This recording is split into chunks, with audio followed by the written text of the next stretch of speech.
ప్రభునందు ప్రియులారా, కొద్ది మాటలే నేను మీతో అందించాలనుకుంటున్నాను. ఇక పరిశుద్ధాత్మ నడిపింపులో దేవుడు ఎలా తీసుకెళ్తాడో ఆయన చిత్తానికి అప్పజెప్పుకుంటున్నాను.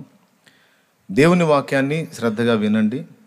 మరి ఇప్పటిదాకా విశ్వాసుల ముందు నెలకొక్కసారే మీ ముందు మాట్లాడేది, విశ్వాసులతో ఎక్కువ గడుపుతాను కనుక వాళ్ళని పదే పదే కదిలించి హల్లెలూయాలు చెప్పించి రేపి కవ్వించి నవ్వించి మాట్లాడాల్సి ఉంటుంది. మీతో ఆ బాధలన్నీ ఉండవని నా నమ్మకం. ఎందుకంటే మీరు ఆల్రెడీ చురుగ్గా ఉంటారు, చమత్కారంగా ఉంటారు, మీరు కూడా ఎదుటి వాళ్ళకు బోధించేటువంటి వాళ్ళు కనుక మిమ్మల్ని నేను అలాగా మేలుకొల్పుకునే అవసరం ఉండదని నా నమ్మకం. కాబట్టి ఆ పరిస్థితి నాకు రానియకుండా మీరు జాగ్రత్తగా దేవుని మాటలు వినండి. యేసుక్రీస్తు ప్రభు సిలువలో ప్రాణం పెట్టి మూడవ నాడు పునరుద్ధానుడై తిరిగి లేచి మరి అనేక దినములు వారికి కనిపించాడని మనకు రాయబడి ఉంది. అలా కనిపించేటువంటి తరుణంలో ఒక సమయము ఇప్పుడు మనం చదువుకున్న భాగం. యేసయ్య పునరుద్ధానుడై తిరిగి లేచాడు, శిష్యులో కనిపించాడు, ఏదో కొన్ని మాటలు చెప్పాడు, వెళ్ళిపోయాడు. తర్వాత కొద్ది రోజులు ఆయన వాళ్ళకి కనబడినప్పుడు ఏం చేయాలో అర్థం కాల. అందరిలోకి సీనియర్ ఎవరు అంటే సీమోను పేతురు.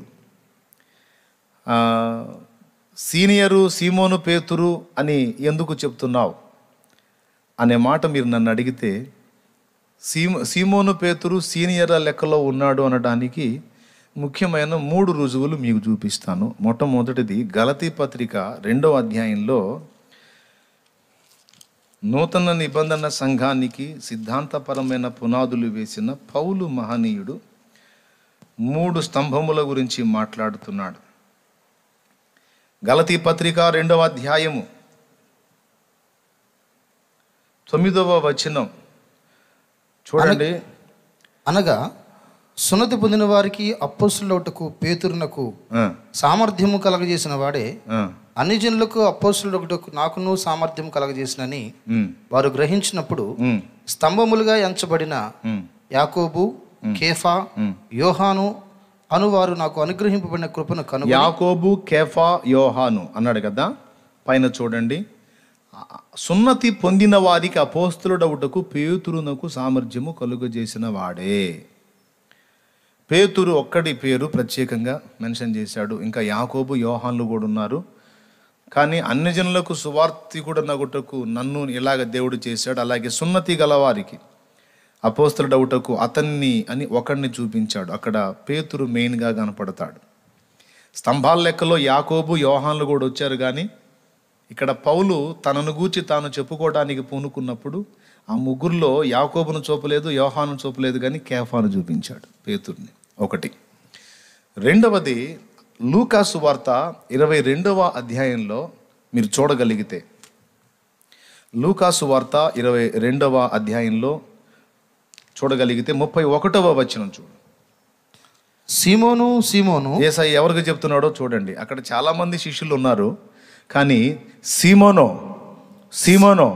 ఇదిగో సాతాను మిమ్మును పట్టి గోధుమల వల్లే జల్లించుటకు కోరుకున్నాడు, మిమ్మును కోరుకును గాని నీ నమ్మిక తప్పిపోకున్నట్టు. అదిగో నీ నమ్మిక తప్పిపోకుంటున్నట్టు నేను నీ కొరకు వేడుకుంటుని. ఎవరి కొరకు వేడుకున్నాడు? సీమోను కొరకు, లేదా కేఫా కొరకు, లేదా పేతురు కొరకు ఆయన కోరుకున్నాడు. ఆ తర్వాత నీ మనసు తిరిగిన తరువాత నీ సహోదరులను స్థిరపరచమని చెప్పాను. అద్దుగో యేసయ్య ఎవరికి చెప్పాడు బాధ్యత? నీ మనసు తిరిగిన తరువాత నీ సహోదరులను స్థిరపరచమన్న మాట కేఫాకే చెప్పాడు.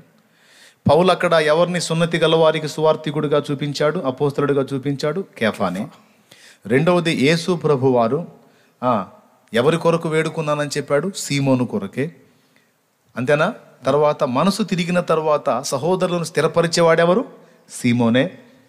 ఆ తర్వాత ఇప్పుడు మనం చదువుకున్న వచనం ఏ వచనం? సీమోను, యోహాను కుమారుడు అయిన సీమోను, వీరందరికంటే నీవు నన్ను ఎక్కువగా ప్రేమిస్తున్నావా? ఓకేనా? ఇదొక 3. ఈ 3 సాక్ష్యాలు మాత్రమే కాకుండా 4వ సాక్ష్యం ఆ యోహాను సువార్తలోనే. మరి ఆయన వల భుజాన్ని వేసుకొని వెళుతున్నప్పుడు అందరూ కలిసి ఇక మేము కూడా చేపలే పడతామని వెంటబడతారు. అక్కడ కూడా మనకు అర్థమయ్యేది ఏంటంటే ఆ ఉన్న శిష్య బృందం మొత్తానికి కూడా నాయకుడిగా ఉన్నవాడు సీమోను పేతురేననేది మనకి ఇట్టే అర్థమవుతుంది. ఎందుకంటే సీమోను పేతురు అంటాడన్నమాట, చూడండి సీమోను పేతురు 3వ వచనం 21:3లో, సీమోను పేతురు నేను చేపలు పట్టబోతుందని వారితో అనగా వారు మేమును నీతో కూడా వచ్చేదమనిరి. వారు వెళ్ళి దోణి ఎక్కిరి, కానీ ఆ రాత్రి ఏమీ పట్టలేదు. అంటే వాళ్ళందరూ సీమోనుకి ట్యూన్ అయి ఉన్నారు. పాయింట్కి వచ్చాను, జాగ్రత్తగా వినండి. ఎవరు సీమోనుకు ట్యూన్ అయి ఉన్నారు? మిగిలిన శిష్యులందరూ కూడా సీమోనుకు ట్యూన్ అయి ఉన్నారు. కాబట్టి ఇప్పుడు దేవుడు సీమోనుతోనే వ్యవహరిస్తున్నాడు. మిగిలిన వాళ్ళు ఎవరికి ట్యూన్ అయి ఉన్నారో ఆ పర్సన్ని దేవుడు ప్రత్యేకంగా గుర్తించి అతనితో మాట్లాడుతున్నాడు. అక్కడ సాతాను మిమ్మల్ని పట్టి గోధుమలను జల్లించినట్టు జల్లించడానికి కోరుకున్నాడు, నీ నమ్మిక తప్పిపోకుండాన్నట్లు. అంటే వాళ్ళందరూ నీకు ట్యూన్ అయి ఉన్నారు. నువ్వు లైన్లో ఉంటే అందరు లైన్లో ఉంటారు, నువ్వు దారి తప్పావంటే అందరూ దారి తప్పిపోతారని స్తంభములలో ఒక ప్రథమ స్తంభముగా కేఫాను దేవుడు ఎంచుకున్నాడు. స్తోత్రం చెప్దామా ఒకసారి? ఈ వచనాలే కాదు, ఇంకా అనేక వచనాలు. పరలోక రాజ్యపు తాళపు చెవులు నీకు ఇచ్చేదను అనే మాట కూడా కేఫానే పొందుకున్నాడు. అంతేకాకుండా శిష్యులందరిలో తండ్రి కూడా కేఫాను స్పెషల్గా ఎక్స్పోజ్ చేశాడు. పరలోక తండ్రి, నేను ఎవరినని జనులు అనుకొనుచున్నారు అని ప్రభు అడిగినప్పుడు ఏలియావు అని కొందరు, బాప్తిసమిచ్చి యోహాను మృతుల్లో లేచున్నాడని కొందరు, నువ్వు ఆ ప్రవక్తవని అనుకుంటున్నారని మరికొందరు, కొందరు ఇలాగూ కొందరు అలాగున శిష్యులు చెప్పారు. అప్పుడు యేసు ప్రభు మళ్ళా వారిని ఒక ప్రశ్న అడిగాడు, నేను ఎవడనని మీరు అనుకుంటున్నారు అన్నాడు. అప్పుడు వాళ్ళల్లో ఎవరు నోరు తెరవలేదు, కానీ సీమోను పేతురు మాత్రమే నోరు తెరిచి నీవు దేవుని కుమారుడవైన క్రీస్తువయ్యా అన్నాడు. అప్పుడు యేసయ్య అన్నాడు, పరలోకమందున్న నా తండ్రి నీకు దీన్ని బయలుపరిచాడు, కానీ రక్తమాంసములు నీకు బయలుపరచలేదు. దేవుడు మనల్ని నాయకులుగా ఎంచుకునేటప్పుడు మనకు అనేక రకములైన రుజువులు చూపిస్తాడు. ఆ రుజువులలో ఒకటి, ఆయన నాయకత్వంలో నిలబెట్టగోరే వ్యక్తికి కొన్ని ప్రత్యక్షతలు బయలుపరుస్తాడు. దేవునికి స్తోత్రం కలుగును గాక. మరుగై ఉన్నటువంటి రహస్యాలను తన దాసులకు, తను నాయకులుగా ఎవరినైతే నిర్మించాలనుకున్నాడో వాళ్ళకి స్పెషల్గా బయలుపరిచి వాళ్ళ ద్వారా మిగిలిన వాళ్ళకి అది అందేటట్టు చేసి వారి మీద ఇతనిని నాయకునిగా దేవుడు ఏర్పరుస్తాడు. యేసు ప్రభు వారు సీమోనుకు అలాగా స్పెషల్ రెస్పెక్ట్ ఇవ్వడానికి కారణం ఏంటంటే, ఉన్న వాళ్ళలో టీం లీడర్ ఎవరు అనేది ఆయన అబ్జర్వ్ చేస్తున్నప్పుడు తండ్రి చూపించాడనమాట సీమోనుని. ఇదిగో ఇతనికి నా ప్రత్యక్షత ఉంది. అప్పుడు అన్నాడు, సీమోన్ బర్యోనా నీవు ధన్యుడవు, ఈ బండ మీద నా సంఘమును కట్టుదును, దాని ఎదుట పాతాళలోక ద్వారములు నిలువ నేరవు అన్నాడు.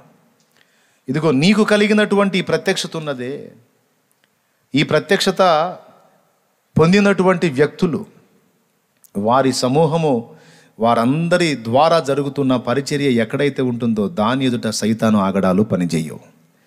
సో సాతాను ఆటలన్నిటినీ కూడా కట్టించాలంటే నాయకునికి ప్రత్యక్షత ఉండాలి, దేవుని ద్వారా బయలుపరచబడిన అనుభవం ఉండాలి.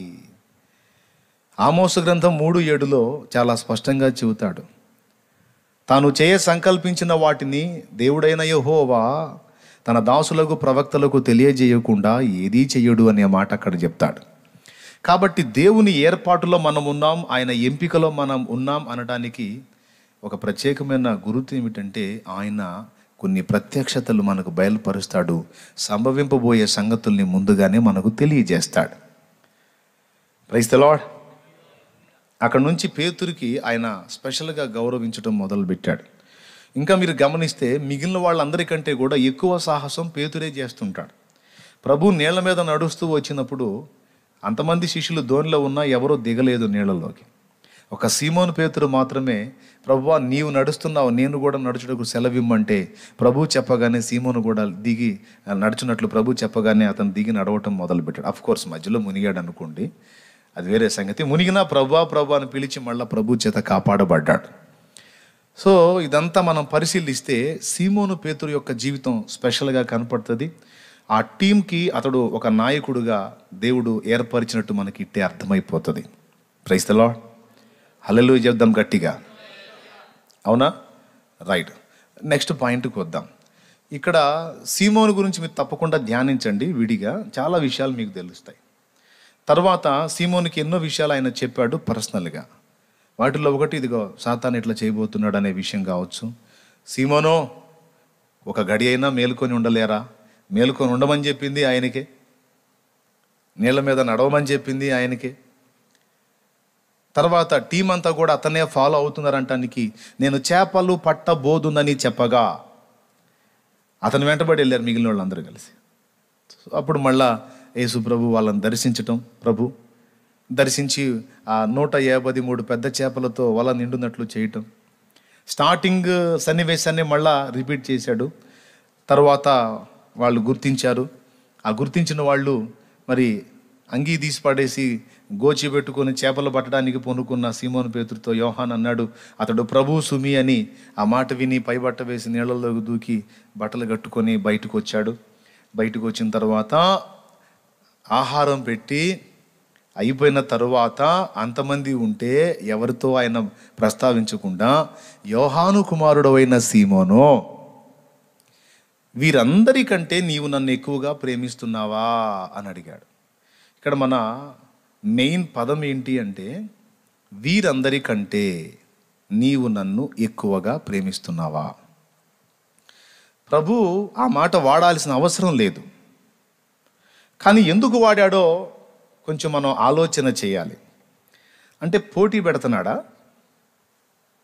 అందరితో పాటు ఆయనతో పాటు అందరూ. అక్కడ భేదాలు ఏముంది? అందరూ సమానమే అని కదా మనం అనుకుంటున్నాం. కానీ సీమోను పేతురు విషయంలో దేవుడు ప్రత్యేకంగా వ్యవహరిస్తున్నాడు, ప్రత్యేకంగా స్పందిస్తున్నాడు. ఏమంటున్నాడంటే వీళ్ళందరూ నన్ను ప్రేమిస్తున్నారు, నాకు తెలుసు ఆ సంగతి. వీరందరికంటే నీవు నన్ను ఎక్కువగా ప్రేమిస్తున్నావా అన్నాడు. అప్పుడు సీమోను అన్నాడు, ప్రభువా ప్రేమిస్తున్నాను అన్నాడు.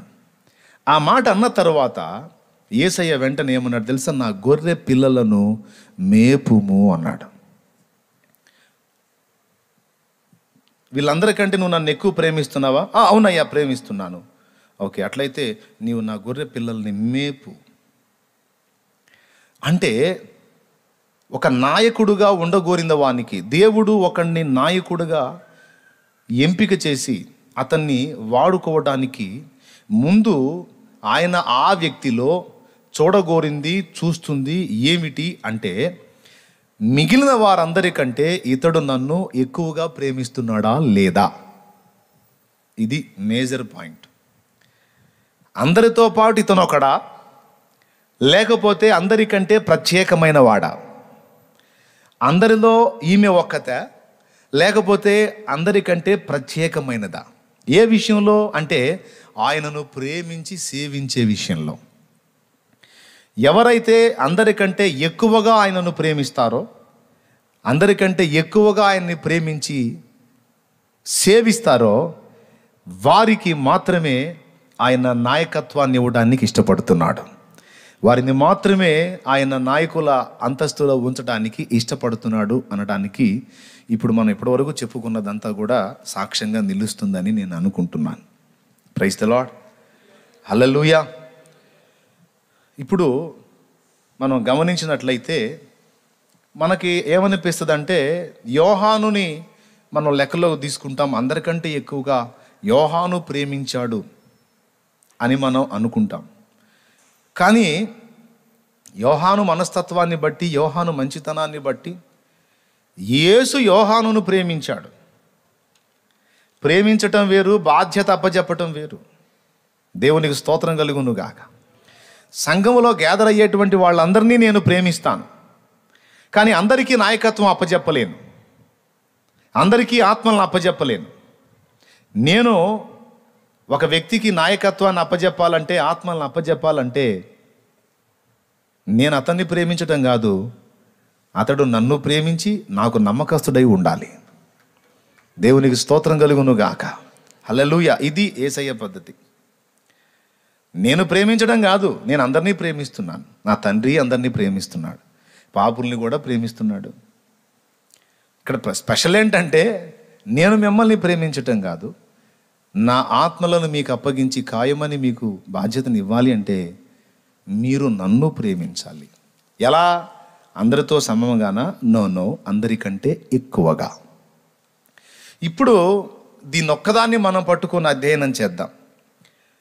అంటే దేవుణ్ణి ప్రేమించే విషయంలో అందరితో పాటు మనం సమానం కాదు, అందరికంటే ఎక్కువగా ప్రేమించాలి అనే దాన్ని ఒక్కదాన్ని తీసుకొని ఇంకా ఏమేం చేయాలి అందరికంటే ఎక్కువగా అంటే ప్రతి విషయంలోనూ ఒక విశ్వాస అంతస్తు కంటే మన అంతస్తు మిగలాలి. సోదరి స్తోత్రం చెప్పు, స్తోత్రం చెప్పు, గట్టిగా చెప్పు. అబ్బే ఏం పరుగు తీస్తున్నారు మీరు? నోరు తెరిచి గట్టిగా చెప్పండి. మరి ఏమైంది? మీరు జనాన్ని గొడవ చేస్తారుగా. చెప్పండి, గట్టిగా చెప్పండి, ఇంకోసారి చెప్పండి, ఇంకోసారి అని అరుస్తారుగా మీరు.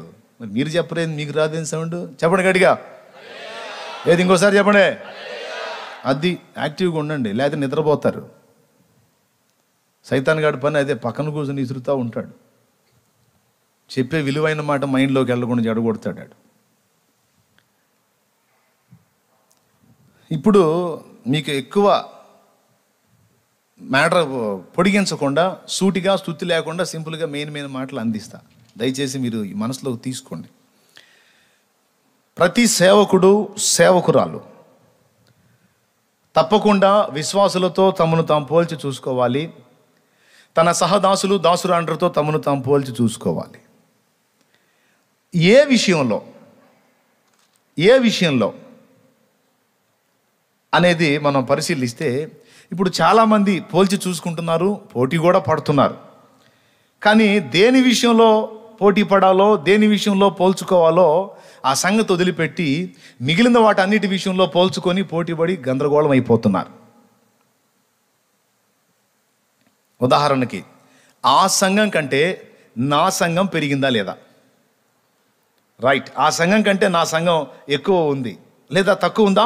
అయితే నేను దాన్ని మించిపోవాలి. పోల్చుకుంటున్నాడు. ఇంకా నేను ఎక్కువ మందిని అతని కంటే ఎక్కువ చేసి చూపించాలి సంఘాన్ని. తర్వాత మందిరాల విషయంలో పోటీ పడుతున్నారు. అతను మందిరం కట్టాడు, అతను ఇలా కట్టాడు, నేను ఇంకా విచిత్రంగా కట్టాలి. మొన్న ఒక ఆయన లైవ్లో చెప్తున్నాడు, ఈ మందిరానికి వాడినటువంటి సామాగ్రి అంతా కూడా ప్రత్యేకంగా వేరే దేశము నుండి మేము తెప్పించాం. అసలు ఈ వస్తువులు ఇంకా ఎవరూ వాడలేదు. అంటే మందిరం మనం అందరు కట్టినట్టుగా కట్టకూడదు, మనం స్పెషల్గా కట్టాలి అని మందిరాలతో పోల్చుకుంటున్నారు మన సహోదరులే. తర్వాత సంఘాలతో పోల్చుకుంటున్నారు. వారి సంఘం 200 ఉంటే నేను కనీసం 300 అయినా చూపించాలి, అతన్ని మించిపోవాలి అని. మందిరం విషయంలోనేమో అతను ఇక్కడి వస్తువులు వాడాడు, నేను ఫారెన్ వస్తువులు వాడాలి. అతను 2000 పట్టే మందిరం కట్టాడు, నేను 5000 పట్టే మందిరం కట్టాలి. ఈ ప్రాంతం మొత్తంలో కూడా అతిపెద్ద మందిరం మందే ఉండాలి. ఇంకా మిగిలిన వాళ్ళతో పోల్చుకుంటే మందే నెంబర్ 1లో ఉండాలి, ఇక అన్ని కిందే ఉండాలి. దీనిలో పోల్చుకుంటున్నారు. తరువాత ఇప్పుడు యూట్యూబ్ వచ్చింది కదా, లేటెస్ట్ అప్డేట్ అన్నమాట. ఇందులో కూడా పోల్చుకుంటున్నారు. ఏంటంటే వాళ్ళ వ్యూస్ ఎన్ని ఉన్నాయి, మన వ్యూస్ ఎన్ని ఉన్నాయి, వాళ్ళ సబ్స్క్రైబర్స్ ఎంతమంది, మన వాళ్ళు ఎంతమంది, మనం ఎట్లనన్నా కష్టపడి దాన్ని క్రాస్ చేయాలి. ఇది పోటీ. ఏంటి? ఛానల్ గ్రోత్ విషయంలో పోటీ, మందిరాల విషయంలో పోటీ, ఆత్మల విషయంలో పోటీ. ఏమండి? అలాగే ప్రసంగ ధోరణిలో పోటీ, పాటలలో పోటీ. వాళ్ళు ఏ మ్యూజిక్ వాడారు, ఏది ఇక్కడదా, మనం స్పెషల్ మ్యూజిక్ వాడాలి. మనం వాడిన మ్యూజిక్ ఎవడన్నా వాడటానికి జుట్టు బీక్కొని చావాలి. ఎవడి వల్ల కాకూడదు. మనం చేసినటువంటి మ్యూజిక్ చేయటానికి ఎవడి వల్ల కాకూడదు. అట్లా చేయాలి మనం. అందులో పోటీ. ఇంకా ప్రసంగ ధోరణిలో పోటీ. నేను మాట్లాడినట్లు ఇంకా మిగిలిన వాడు ఎవడు కూడా ఎవడు మాట్లాడినంత లౌక్యముగా, అంత వాక్చాతుర్యముతో అద్భుతంగా అనేక మందిని ఆకర్షించే విధంగా నేను మాట్లాడాలి. మిగిలిన ప్రసంగాలు పెట్టి మన ప్రసంగం పెట్టి చూసి రెండింటిని కంపేర్ చేసి చూస్తే మనది టాప్లో ఉండాలి. మన పోస్ట్ పడింది అంటే మన దానికి ఎక్కువ సంఖ్యలో వ్యూస్ ఉండాలి, ఫాలోయింగ్ ఉండాలి. ఇవన్నీ పోటీలు ఈరోజు. అర్థమైందా? వాళ్ళు బైబిల్ కాలేజీ పెట్టారు, నేను కూడా బైబిల్ కాలేజీ పెట్టాలి. వాళ్ళు ఇంతమందికి ట్రైనింగ్ ఇచ్చి వదిలారు, నేను కూడా ఇంతమందికి ట్రైనింగ్ ఇచ్చి వదలాలి. ఆ ట్రైనింగ్ పొందుతున్న సరుకు ఎట్ట తయారవుతుందో అది తర్వాత సంగతి. వాడికి సత్యం నేర్పుతున్నావా, అసత్యం నేర్పుతున్నావా తర్వాత సంగతి. వాళ్ళకి ఏ విధమైన మాదిరి చూపుతున్నావు అన్నది తర్వాత సంగతి. అందరూ చూపిస్తున్నారు కనుక నేను కూడా బైబిల్ కాలేజీ పెట్టాను. బీటెక్ అంటే అదేం చదువు అనుకున్నాను నేను. బీటెక్ అంటే మామూలు చదువు ఉంది కదా, నేను బీటెక్ చేశాను బ్రదర్ అంటున్నాడు మొన్న ఒక ఆయన. బీటెక్ అంటే ఓహో అనుకున్నాను. అంటే బైబిల్ ట్రైనింగ్ చేశాడంట, అందులో బీటెక్ ఉందంట. ఉందా? బీటెక్ ఉందా? అవునా? బీటీహెచ్ఆ? అదేనా బీటెక్ అంటే?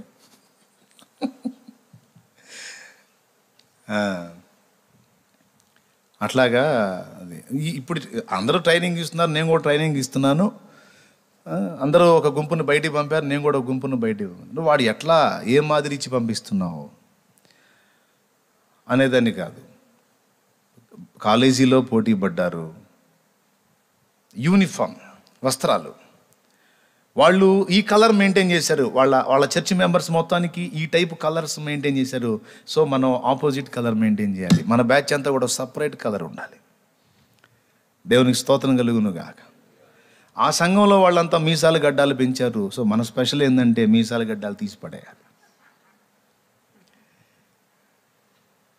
ఏంది అటు చూస్తారు? లేదనుకుంటున్నారు, నిజంగా ఉంది.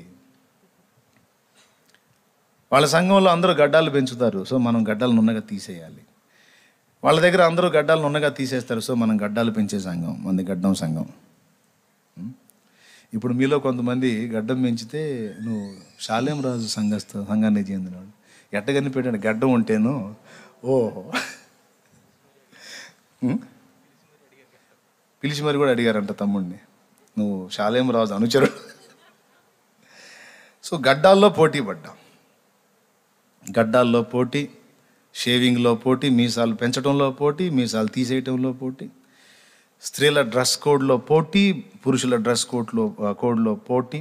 ఇట్లాగా అన్నిటిలో ఉంది పోటీ. కానీ ఉండాల్సిన దానిలో లేదు.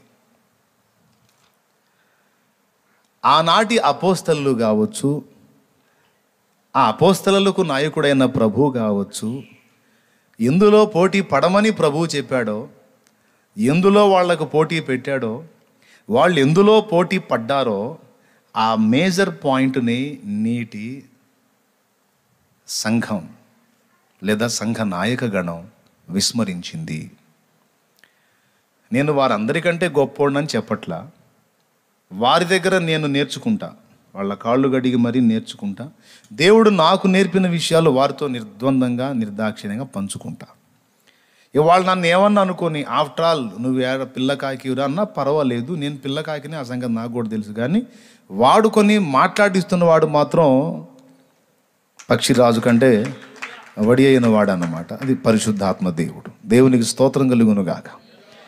అంటే నేను పిల్లకాకినే కానీ వాడుకునేవాడు పావురం. అది కాబట్టి నేను చెప్పే విషయాన్ని అందరూ విఘ్నులైన వాళ్ళు, జ్ఞానవంతులు, పరిశుద్ధాత్మ సంబంధులు ఖచ్చితంగా ఆలోచిస్తారు. దేనిలో పోటీ పడాలో యేసయ్య పోటీ పెట్టి చూపించాడు ఇక్కడ. ఎందులో పోటీ అంటే ఇప్పుడు మనం ఇందాక చెప్పుకున్న వాటన్నిటిలో పోటీ కాదు. ఆయనను ప్రేమించుటలో పోటీ పడాలి, ఆయనను సేవించుటలో పోటీ పడాలి, ఆయన చిత్తము నెరవేర్చుటలో పోటీ పడాలి. పౌలు పోటీ పడింది అక్కడ. పౌలు చెప్పాడు, వీరందరికంటే నేను ఎక్కువ ఆత్మల్ని సంపాదించి తిని అనలేదు. కష్టపడ్డానని చెప్పాడు. వారందరికంటే ఎక్కువ ప్రయాసపడ్డాను, నన్ను మీరు తేలిగ్గా అంచనా వేయొద్దు, నేను కూడా వాళ్ళతో పాటు కష్టపడ్డానని చెప్పాడు. కానీ నేను వాళ్ళకంటే అంత చేశాను, ఇంత చేశాను, నేను అంత పుట్టింగ్ నేను ఎక్కడ ఆయన మాట్లాడలేదు. కానీ పోటీ పడ్డాడు. ఏ విషయాల్లో పోటీ పడ్డాడంటే పోరాటము నియమ ప్రకారం పోరాడే విషయంలో పోటీ పడ్డాడు. యేసును ప్రేమించి సేవించే దాని విషయంలో వారందరికంటే కూడా నేను యేసుని ఎక్కువగా ప్రేమించినట్టు నా ప్రభు గుర్తిస్తే చాలు అని కష్టపడ్డాడు. హల్లెలూయా. భక్తులందరూ పడ్డ శ్రమల్ని పోల్చుకుంటే, పౌలు పడ్డ శ్రమల్ని పోల్చుకుంటే పౌలు స్పెషల్గానే కనపడతాడు. నీతి కిరీటం దర్శనముగా దర్శించిన పరిశుద్ధ పౌలుకు, నీతి కిరీటం దర్శనముగా దర్శించిన పరిశుద్ధ పౌలుకు విశ్వాసము కాచినావు, జయ జీవితము నిచ్చినావు. విశ్వాసము కాచినావు, జయ జీవితము నిచ్చినావు. సర్వోన్నతుడా నీవే నాకు ఆశ్రయ దుర్గము, సర్వోన్నతుడా నీవే నాకు ఆశ్రయ దుర్గము. ఎవరు లేరు నాకు ఇలలో, ఎవరు లేరు నాకు ఇలలో, ఆదరణ నీవేగా, ఆనందం నీవేగా, ఆదరణ నీవేగా, ఆనందం నీవేగా.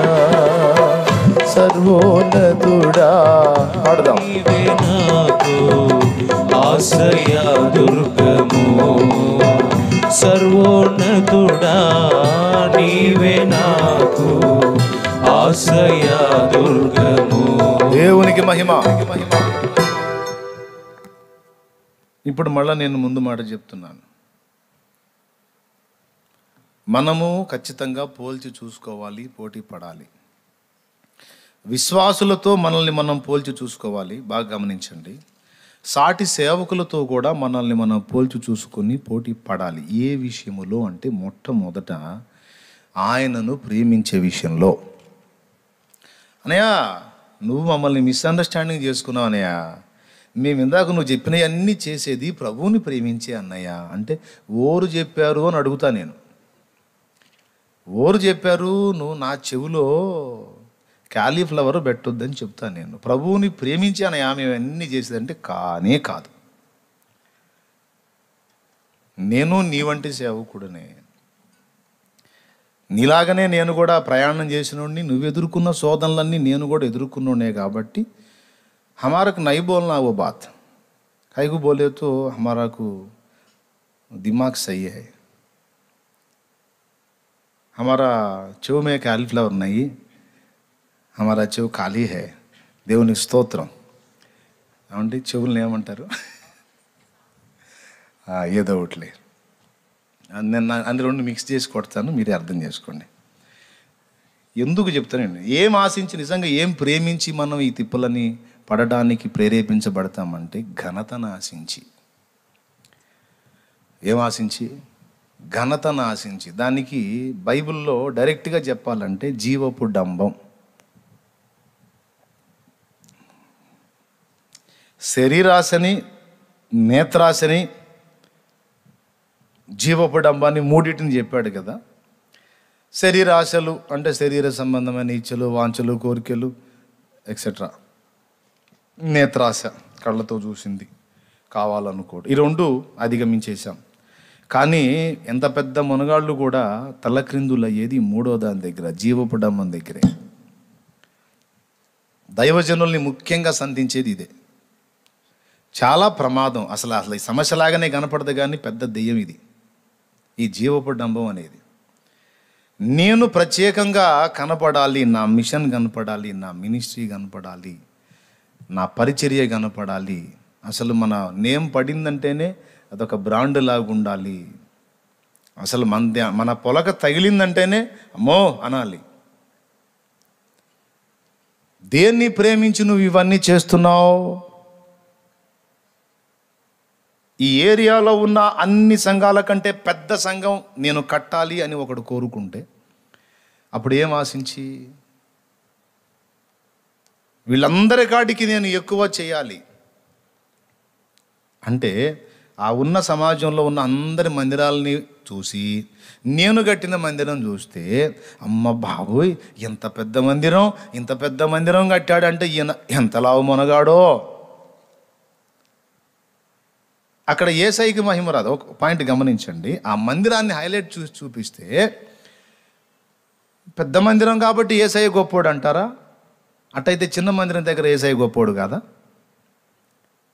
ఇక్కడ పెద్ద మందిరాన్ని మనం చూపించడానికి తప్పించినప్పుడు యేసుకు కాదు ఘనత. ఇంత పెద్ద మందిరం కట్టాడంటే ఈయన ఎంత లావు మొనగాడో. చూడండి, దేవుని సేవ అనే దానిలోనే నాణ్యానికి రెండో పక్కన స్వీయ ఘనత, స్వీయత అనే ఇంకా చావకుండా బతికే ఉన్నాయి. చూడండి, దేని కొరకు మనం పోటీ పడాలో, దేని కొరకు పోల్చుకొని చూసుకోవాలో ఆ ప్రాముఖ్యమైన విషయం మర్చిపోతే మన వల్ల సంఘమునకు నష్టము కలుగుతుంది కానీ లాభం కలగదు. ఇకపోతే పాత తరపు భక్తులందరూ, అపోస్తలులు కావచ్చు, తర్వాత భక్తులు కావచ్చు, నాకు చాలా ఇష్టలు అని నేను ఎందుకు అన్నానంటే, ఇప్పటివరకు నేను ప్రేమించి ఫాలో అవుతున్న భక్తులందరూ కూడా నాకు ఎందుకు ఇష్టలు, వాళ్ళతో నేను పోటీ పడ్డా. ఉన్నమాట చెప్తున్నా, పోల్చుకుంటున్నా, పోటీ పడుతున్నా. దేనికంటే వాళ్ళు నాకంటే ఎక్కువగా యేసయ్యను ప్రేమించారు, యేసును ప్రేమించారు. ఎంత ప్రేమ అంటే, నేను తన్నులు తినలా, వాళ్ళు తన్నులు తిన్నారు యేసయ్య కోసం. అక్కడ పోటీ ఉంది. అయ్యో నేను ఒక్క తన్నన్నా తినకపోతేనే వాళ్ళు తిన్నారే. యేసయ్యా నిన్ను వారు నాకంటే ఎక్కువగా ప్రేమించారయ్యా, దెబ్బలు తిన్నారయ్యా, నీకోసం రక్తాలు గార్చారయ్యా. అయ్యో నేను చేయకపోతేనే ప్రభువా. ఇది పోటీ. నిన్ను వారు నాకంటే అధికముగా ప్రేమించిరయ్యా, మేరకు మించి నేను అతిశయపడను అన్నాడు పౌలు. ప్రపంచం మొత్తానికి నేను ఒక్కడనే సంఘం కట్టేసి అందరిని అందులో కూర్చోబెట్టి ఆరాధిద్దామనేది నేటి ఆ వాంఛ.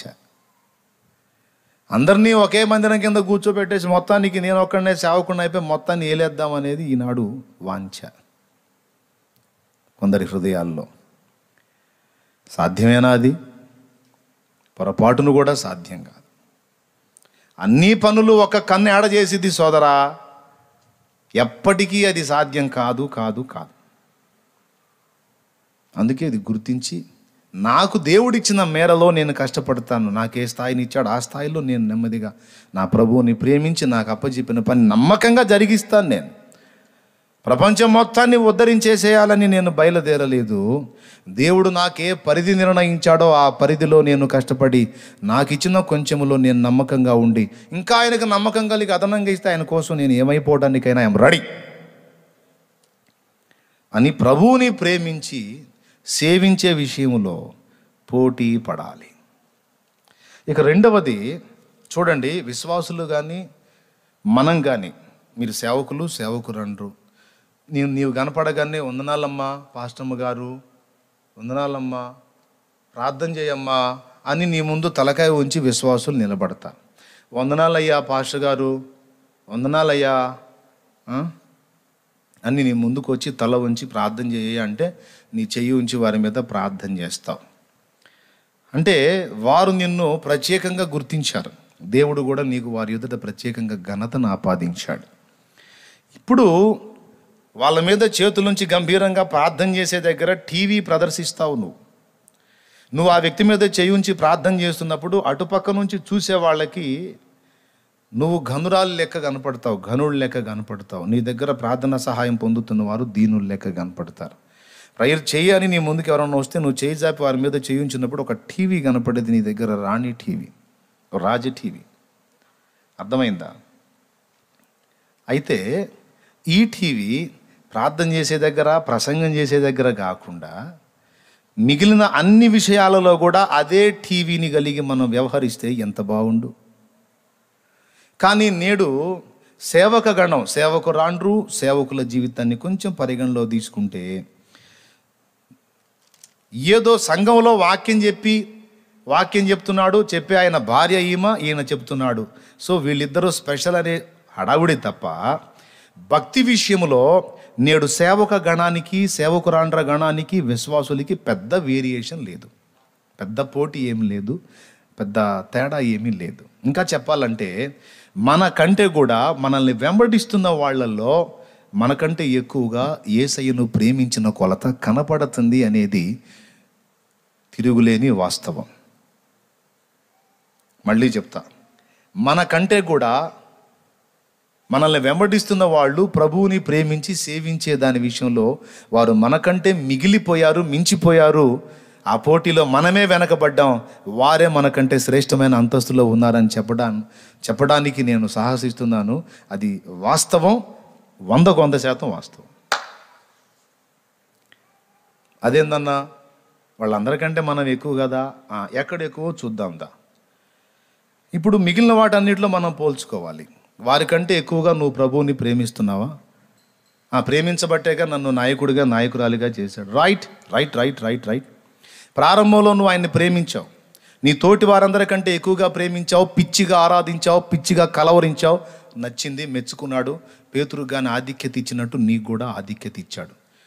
వీరందరికంటే కూడా ఈమె నేనంటే ఎక్కువ ప్రేమ కలిగి ఉంది. వీరందరికంటే కూడా సంఘంలో ఇదిగో ఈ బిడ్డ వీరందరికంటే కూడా ఎక్కువ నా విషయంలో ప్రేమ కలిగి ఉన్నాడని గుర్తుబట్టి అందరిలో నుంచి నిన్ను ప్రత్యేకపరిచి నీ మీద చేతులు ఉంచాడు ఆయన. నీవు నన్ను ఎక్కువ ప్రేమిస్తున్నావు కనుక నీవు నాయకత్వానికి పనికొస్తావు. ఎందుకంటే మీరు నా బిడ్డలకు ఇవ్వాల్సిన మాదిరి అన్నిటికంటే ముఖ్యంగా నన్ను ప్రేమించటం. నన్ను అతిగా ప్రేమించే వాళ్ళని మాదిరిగా వాళ్ళకి చూపించాను అనుకో, వాళ్ళు కూడా మిమ్మల్ని అనుసరించి నన్ను ప్రేమిస్తారు. వారు నన్ను మీ వల్లే ప్రేమించినప్పుడు వారు భద్రంగా ఉంటారు. ఎందుకంటే నా ఆజ్ఞలు గైకొంటారు కదా, ఫలితంగా మిమ్మల్ని బట్టి వారు భద్రంగా ఉంటారు. కాబట్టి నేను నాయకత్వంలో నిలబెట్టాలనుకున్న వాళ్ళని ముందు చూసేది ఏంటంటే వీళ్ళు నన్ను ఎంత ఎక్కువగా ప్రేమిస్తున్నారని. సో నీలో ఆ ప్రేమ కనపడ్డది, ఆ ప్రేమ కనబడినందున నేను పైన ఉంచాను. ఎప్పుడైతే నిన్ను టాప్లో ఉంచానో అప్పుడు వచ్చింది నీకు తెగులు. ఈ తెగులు నిన్ను సౌలు వలె మార్చేసింది. ఒకప్పుడు నన్ను ప్రేమించి నాకు భయపడి నన్ను సేవించి నేనంటే పిచ్చిగా అయిపోయిన నీవు ఈరోజు నన్ను పక్కన పెట్టి జనులకు జడుసుకునే పరిస్థితికి వచ్చేసావు. ఈరోజు ఒక రకంగా చెప్పాలంటే నీ ప్రార్థనా జీవితం కంటే నీ సంఘంలో ఉన్న విశ్వాసుల ప్రార్థనా జీవితం ఎక్కువ అని నేను చెప్తున్నాను. మరి ఇది నీకు సిగ్గు పుట్టాలని నేను కోరుకుంటున్నాను అంటాడు పరిశుద్ధాత్మ. దేవునికి స్తోత్రం కలుగును గాక. హల్లెలూయా. నువ్వు ఒక సేవకురాలివి, నువ్వు ఒక సేవకుడివి, నేను ఒక సేవకుడిని.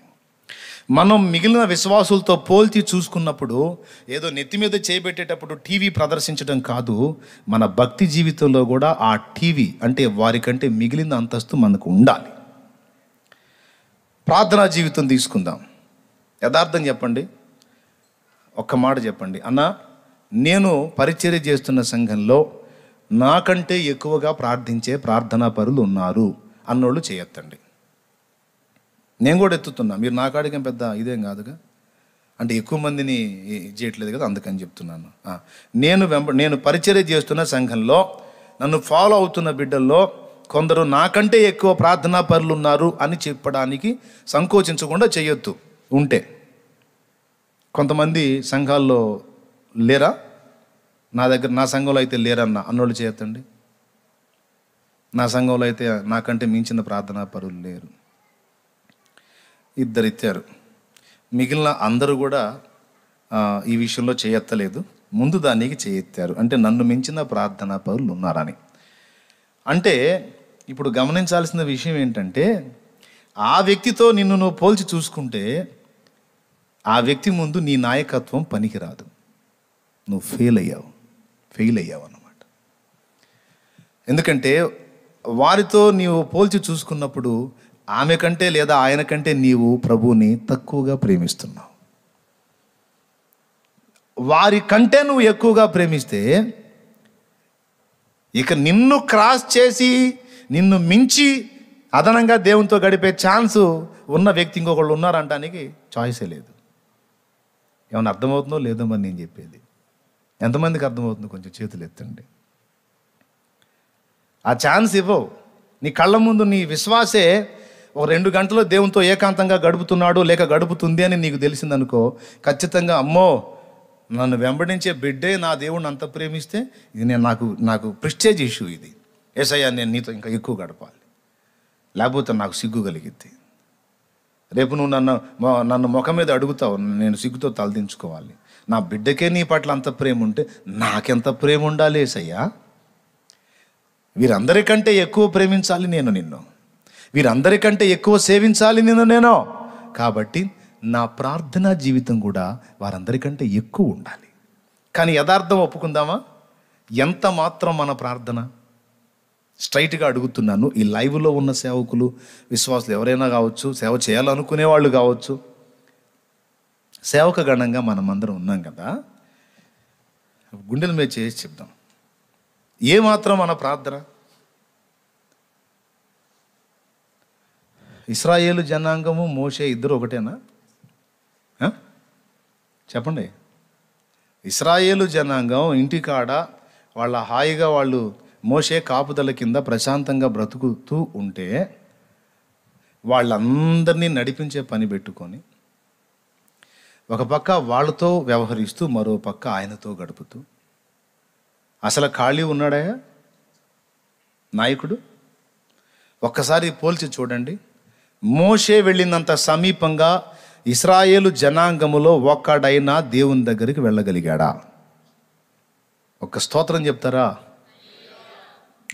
అది ఒక ఆత్మీయ నాయకుడు ఉండాల్సిన అంతస్తు. మా అన్న సేవించినంతగా, మా అన్న ప్రేమించినంతగా, మా అన్న ప్రార్థించినంతగా, మా అన్న విధేయత చూపినంతగా అమ్మో మా వల్ల కాదు. మా అక్క, మా సేవకురాలు ప్రభువుని ప్రేమించినంతగా, ప్రార్థించినంతగా, సేవించినంతగా, ఆరాధించినంతగా, విధేయత చూపినంతగా మా వల్ల కాదు. అమ్మో ఆమె ఎక్కడ, మా బాబోయ్ ఆమె అంతస్తు మేము ఎక్కలే అని భయం విశ్వాసి గుండెల్లో నిన్ను బట్టి ఉందా?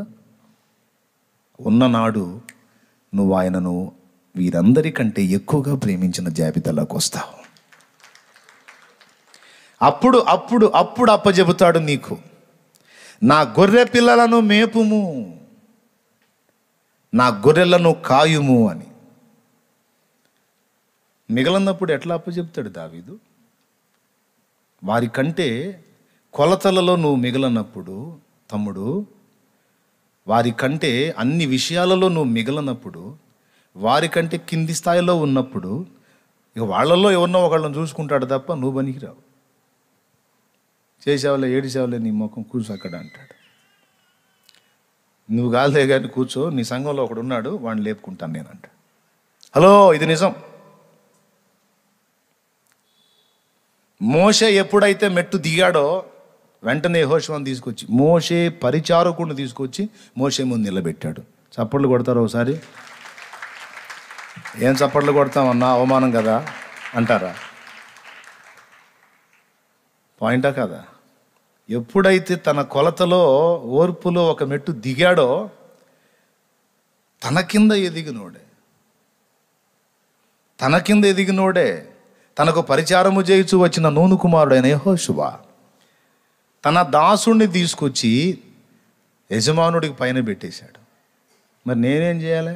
పక్కకు పో అన్నాడు. సర్దుగొప్పో. ప్రభువా ఏంటి యెహోషువ నేను అట్లా ఆ మెట్టుకు వచ్చాడంటే ఎవరు కారణం? నేనయ్యా, నేను చేసిన బోధ వల్లే అలాగ తయారయ్యాడు యెహోషువ. బోధ మాత్రమే చేశావు నువ్వు. బోధ చేసేవాడు కాదు నాకు కావాల్సింది, అనుసరించి నన్ను ప్రేమించేవాడు కావాలి. హల్లెలూయా. శాస్త్రులు పరిసయ్యులు మోషే పీఠమందు కూర్చుండువారు గనుక వారు చెప్పిన బోధ మీరు వినండి, కానీ వారి క్రియల చొప్పున చెయ్యకండి. వారు చెప్పుదురే కానీ చెయ్యరో, మీరు అలాగుండవద్దన్నాడు యేసయ్య. ఇప్పుడు చూడండి ఎక్కడ తగిలిందో దెబ్బ. నీకంటే నీ సంఘంలో ఫలానోడు గ్రేట్ నాకు అంటాడు. అమ్మా, నీకంటే నీ సంఘంలో ఫలానా మనిషి గ్రేట్ నాకు. అదేంటి ప్రభువా, నేను ఆమెను ఎత్తిన చేయబెట్టి ప్రార్థన చేస్తే అంటే ఏడిచావు. ప్రార్థన చేయటం వస్తే 4 ముక్కలు చెప్పటమే నేర్చుకున్నావు, కానీ నువ్వు నన్ను ప్రేమించవు. నీవు చెప్పిన మాట చొప్పున నీవే బ్రతుకవు. కనుక నీకంటే నాకు నీ దగ్గర ఎదిగిన బిడ్డే గొప్ప. దీనికి సాదృశ్యంగా మోషేని యెహోషువను చూపించా. ఫస్ట్ మోషేని మనం తీసుకుంటే, మోషే వెళ్ళిన అంతస్తుకి ఎవ్వడు రాలేదు. ఎవరు రాలా, దేవుడే చెప్పాడు. ఆఖరికి మోషేతో పోటీ పడ్డ అక్క అన్నకి స్పెషల్గా క్లాస్ ఇచ్చాడు.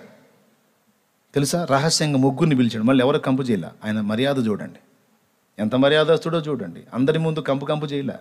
మనం కాదు, అందరికీ తణక్క తాళం వేసి తప్పిడేసి కొట్టి చెప్పడానికి. ఆయన మర్యాదస్తుడు. వాళ్ళు ఈ మాట ఎప్పుడైతే మోషేకి వ్యతిరేకంగా పలికారో వెంటనే మీరు ముగ్గురు అక్కడికి వచ్చేసేయమన్నాడు. పర్సనల్గా మీతో మాట్లాడాలని పిలిచి, ఏంటి మీరు మోషేకి వ్యతిరేకంగా సనగటానికి మాట్లాడడానికి ఎందుకు భయపడలేదని వాళ్ళని బెదిరించి, మీరు మోషేతో పోల్చుకుంటారా? చూడండి, దేవుడే సాక్ష్యం ఇస్తున్నాడు. నిన్ను గూర్చి ఇవ్వగలడా? నిన్ను గూర్చి ఇవ్వగలడా తల్లి దేవుడు? ఏమ్మా, నా కుమార్తెతో పోల్చుకుంటున్నారా మీరు? నా బిడ్డ ఏందో తెలుసా అసలు మీకు?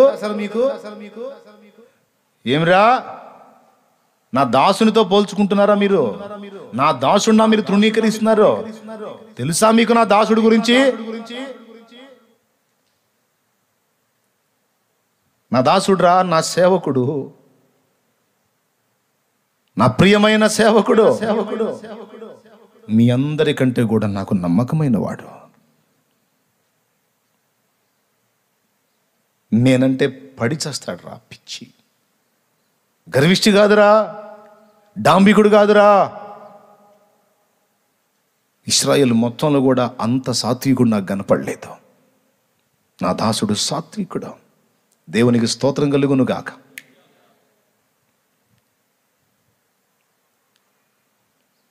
నా ఇల్లంతటిలో నమ్మకమైన వాడు అంటే అర్థం ఏంటంటే, ఇశ్రాయేలు దేవుని ఇల్లు.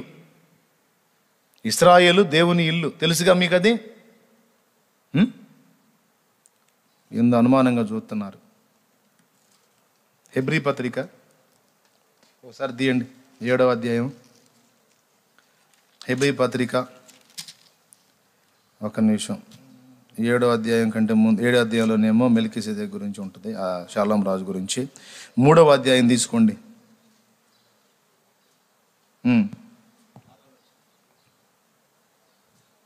2వ వచనం నుంచి చదువు నాయన త్వరగా.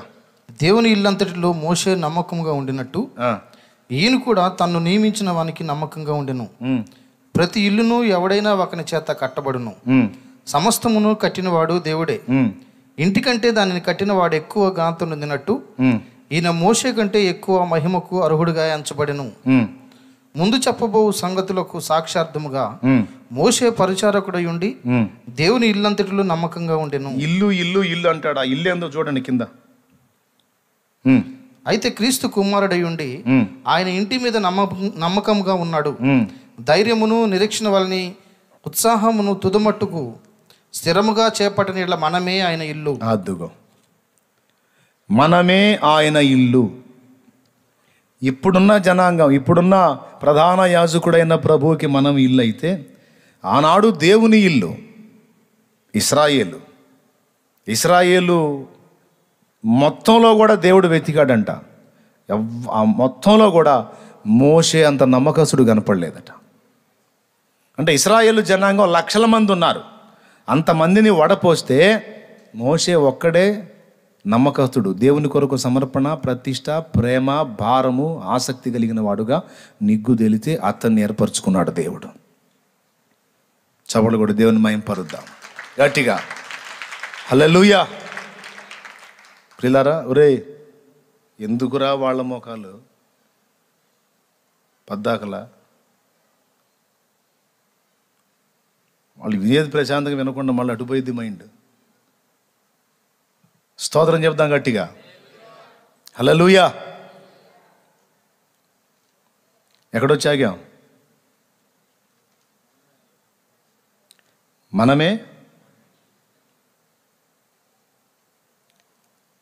ఇశ్రాయేలు జనాంగం మొత్తంలో కూడా మోషే వంటి వాడు కనబడలా. అంటే అందరితో పోల్చి చూశాడు, అందరికంటే మిగిలాడు. ఇప్పుడు నేను మిమ్మల్ని స్ట్రైట్గా అడుగుతున్నాను, సంఘం మొత్తంలో కూడా పోల్చి చూసినప్పుడు దేవునికి నువ్వు ప్రత్యేకంగా కనబడినందున, నీ ప్రేమ ఆసక్తి ఉత్తమంగా కనబడినందున పిలిచాడు పనికి పిలవక ముందు బాగుంది నీ ప్రేమ, పిలిచిన తర్వాత సన్నగిల్లింది. అది బాధ. గమనించాల్సింది ఏంటంటే, పిలిచిన తర్వాత సన్నగిల్లితే దేవుడు అలానే చూస్తా ఊరుకోడు. సరి చేసుకో అని చెబుతాడు. నువ్వు ఎంతకీ సరి కాకపోతే నీ సమూహంలో నుంచి ఒకడిని నీకంటే ఘనుని లేపుకుంటాడు దేవుడు. ఇది గుర్తుపెట్టుకో, గమనించాల్సింది. కాబట్టి మనం అంటే ఇంకొకరిని లేపుతాడేమో అనే భయంతో ఇది కావటం కాదు. దేవుని చిత్తం అయితే మన బిడ్డలందరూ అలాంటి వారు కావాలనేదే కదా మన కోరిక. అయితే నువ్వున్న స్థానంలో నువ్వు ఉండి నీ బిడ్డలు నీతో పాటు ఫాలో అయితే ఆనందం. కానీ నిన్ను కింద కూర్చోబెట్టి ఒకరిని నిలబెట్టడం నీకు అది అవమానం. నువ్వు వెధవవి, నువ్వు పో పక్కకి అని నెట్టివేసి మరొకరిని నిలబెట్టడం దరిద్రం. కానీ పిచ్చి నకరాలు చేస్తే ఖచ్చితంగా ఆ గతి పట్టిస్తాడు దేవుడు. అందుకే జాగ్రత్తగా ఉండాలని చెబుతుంది అందరికీ. ఈరోజు మనం ఒక్కసారి పోల్చి చూసుకుందాం. ఏ విషయంలో? అన్ని రకరకాల విషయాల్లో పోటీ పడ్డారు, పోల్చి చూసుకున్నారు. కానీ అసలైన వాటిని పట్టించుకోకపోతే వాళ్ళు అద్భుతాలు స్వస్థతలు చేసి ఇంత ఎక్స్పోజ్ చేసుకొని ఇంత బాగా హైలైట్ అయ్యారు. నేను కూడా మొదలు పెట్టాలి పడేయటం అని ఆ మధ్యకాలంలో తెగబడేశారు. కరోనా దెబ్బకి ఇప్పుడు ఎవరు కనపట్టల్లా, పడేసేవాళ్ళు కనపట్లా, పడేపించుకునేవాళ్ళు కనపట్టల్లా. దేవునికి స్తోత్రం కలుగును గాక. హల్లెలూయా. అంటే ఏంది? వాళ్ళు పడేశారు, వాళ్ళు హైలైట్ అయ్యారు. నేను కూడా హైలైట్ కావాలి. ఈ పడేసే దానిలో పోటీ పడ్డారు కొంతకాలం. పౌలు చెప్పాడు, మిమ్మల్ని పడగొట్టుటకు గాక నిలబెట్టుటకే మమ్మల్ని దేవుడు పిలిచాడని. తర్వాత తెలుసుకున్నట్టున్నారు, ఇప్పుడు పడేయటం తగ్గించారు. దేవునికి మహిమ. ఇవన్నీ కాదు పోటీ పడాల్సింది. భక్తిలో పోటీ పడాలి, దేవుని ప్రేమించుటలో పోటీ పడాలి, దేవునితో సమీపంగా గడుపుటలో పోటీ పడాలి, దేవునితో నడచుటలో పోటీ పడాలి, దేవునితో మాట్లాడుటలో పోటీ పడాలి, దేవుని స్వరము వినుటలో పోటీ పడాలి, దేవుని ప్రత్యక్షతలు పొందుకునటలో పోటీ పడాలి, దేవుని కొరకు రోషము కలిగి సత్యం పక్షంగా నిలబడటానికి పోటీ పడాలి, దేవుని కొరకు దెబ్బలు తినటలో పోటీ పడాలి, దేవుని కొరకు అవమానము సహించుటలో పోటీ పడాలి, దేవుని కొరకు సమస్తము కోల్పోవు విషయంలో పోటీ పడాలి, దేవుని కొరకు నలిగి విరిగి కరిగి స్వీయతలో చచ్చే విషయంలో పోటీ పడాలి. ఇవి పోటీ పడాల్సిన విషయాలు. అంతేకాని మిగిలినవి కాదు. కానీ ఈ ప్రాముఖ్యమైనవన్నీ పక్కకి వెళ్ళిపోయినాయి, వ్యతిరేకమైనవన్నీ వచ్చి ఎన్ని పైన వాటన్నిటిలో పోటీ పడుతున్నారు. వాసో ఎన్నిసార్లు చెప్పినా మరి ఎక్కుతుందో లేదో మరి జనాలకి. వాసు నువ్వన్నా గమనించు. వాసు స్తోత్రం చెప్పండి గట్టిగా, చెప్పండి గట్టిగా. ఆయన మొత్తం 2 అంతస్తులు కట్టాడండి, గట్టిగా కట్టాడు. దేవుడు బాగా ఆశీర్వదించాడు. మమ్మల్ని కూడా దీవిస్తాడులేండి, 3 అంతస్తులు మేము కూడా మొదలు పెడతాం. అరే రే రే రే రే రే ఆ బిల్డింగ్ విషయంలో పోటీ దేనిలో వద్దు. ఈ శరీర సంబంధమైన వాటి విషయంలో కాదు. ఇప్పుడు చూసుకుందాం. మీ అందరి మనసాక్షి ఉంది, బాగానే ఉంది. ఒకసారి ఆలోచించండి. విశ్వాసులు కనీసం రోజులో పొద్దున పూట వాళ్ళు తెల్లవారుజామున 4 లేచి ప్రార్థన చేసే విశ్వాసులు ఉన్నారు. ఓపెన్గా మాట్లాడుతున్నాను. ఎన్ని గంటలకు లేచి? మీ సంఘంలో ఉన్నారా? లేరంటే లెక్క చెప్పాలా, దేవుడికి అబద్ధం అయిపోయింది. పాపం చేసినోడికి పాపం చేసిందని అవుతావు. ఉన్నారు. మరి నువ్వు అంటే అన్నయ్య నాకు కుదరట్లేదు అన్నయ్య, సేవ కదా. సేవ కాబట్టి కుదరట్లేదా? సేవ అంటే ఏంటి? పొద్దున పోయి సాయంత్రం దాకా, పొద్దున్నే 8 పోయి ఏది పొలం పనికి పోయిన మనిషి ఆ మిరగవేల కోతకో పత్తి కూలికో నానా రకాల చాకరీ చేయటానికో పోయి కిలోమీటర్లు నడిచి పొలానికి పోయి ఎకరాలు తిరిగి పంట కోసి పొద్దున పోయి సాయంత్రం పొద్దుగునుకు వేళకి ఇంటికి వచ్చి పొద్దున్నే లేచి ఇంట్లో పనులు చక్కబెట్టుకొని సాయంత్రం వచ్చి మళ్ళీ ఇంట్లో బాధ్యతలు చూసుకొని చక్కబెట్టుకొని ఆ మనిషి పెందలకడని అన్ని బాధ్యతలను నెరవేర్చుకొని పెందలాడి పడకకు వెళ్ళి విశ్రాంతి పొంది 4 లేచి మోకాళ్ళు లేచి ప్రార్థన చేస్తుంది కదా. నువ్వు ఏం పత్తి కూలికి వెళ్ళావు? నువ్వు ఏం మిరపకాయ కోతకి వెళ్ళావు? నువ్వు ఏం వెట్టి చాకిరికి వెళ్ళావు? ఎన్ని కిలోమీటర్లు నడిచావు? ఎన్ని ఎకరాలు తిరిగి పంట కోసావు? ఏం చేశావు నువ్వు? ఓపెన్గా మనం మాట్లాడుకుందాం. నీ దగ్గర ఎదుగుతున్న బిడ్డల కష్టం చూస్తే నువ్వు సేవ పేరుతో పడుతున్న కష్టం, వాళ్ళ కష్టం 2 ఈక్వల్ చేద్దాం. తేడా చెప్పు నాకు. సేవకుడా, నీ దగ్గర ఎదుగుతున్న ఆత్మీయ బిడ్డ, నీ కుమారుడు, వాడు పొద్దుననంగా పోయి సాయంత్రం దాకా నానా కష్టం చేసి వెట్టి చాకిరి చేసి వచ్చి స్నానం చేసి మోకాళ్ళ మీద అలాగ నిలబడతాడు. స్నానం చేసి సన్నిధికి వచ్చి నీ దగ్గర నీ పాదాల దగ్గర బలిపీఠం దగ్గర మోకాళ్ళుని అలా కనిపెట్టుకొని తృప్తిగా దేవునితో గడుపుకొని వెళ్ళి పెందలక్కడనే పడకకు వెళ్ళి 3-4 కల్లా భార్యను లేపుకొని మా లే ప్రార్థన చేద్దాంలే, తండ్రికి ప్రార్థన చేద్దాంలే అని లేచి ప్రార్థనలో కనిపెట్టుకొని ప్రార్థన చేసే బిడ్డలు ఉన్నారు నీ సంఘంలో. మరి నీ సంగతి ఏంది? ఏం పోటు పొడుస్తున్నావు నువ్వు? ఏమంతసేటు తల్ల క్రిందులు పెట్టి తపస్సు చేస్తున్నావు నువ్వు ఎంత వెట్టి చాకిరి చేసావు చెప్పు నాకు. పోల్చి చూసుకో. వాడంత కష్టపడి చాకిరి చేసి ఆ కష్టార్జితంలో నుండి ఇదిగో ఇది నా దేవుని భాగం అని తీసుకొచ్చి ఇస్తే ప్రశాంతంగా దానిలోంచి హల్లెలూయా స్తోత్రం హల్లెలూయా దేవుడు దీవించాడు అని పొందుతున్నాం ఇంట్లో ఇబ్బంది లేకుండా.